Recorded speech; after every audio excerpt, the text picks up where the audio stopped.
Money bag থুয়া ঘুমায় আসিস, দাঁড়া আজকে তো সব টাকাগুলো আমি বার করে নেবো।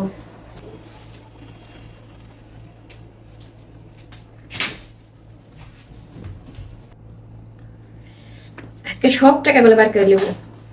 20 টাকা? এর রে ফকিন্নি, তো আমার থেকে বড় ফকিন্নি, খালি 5 টাকা থুছে। এখন কি করি?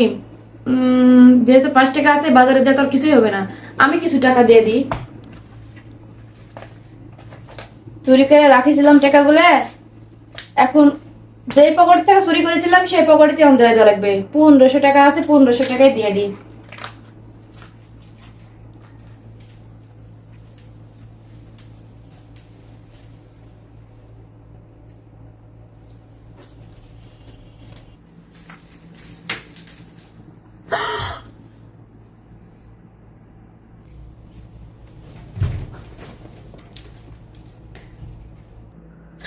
হাই হাই রে, আমার টাকাগুলো সব নিয়ে চলে গেল। কাক আমি টাকা দিলে এক দৌড় মারলো টাকাগুলো রে।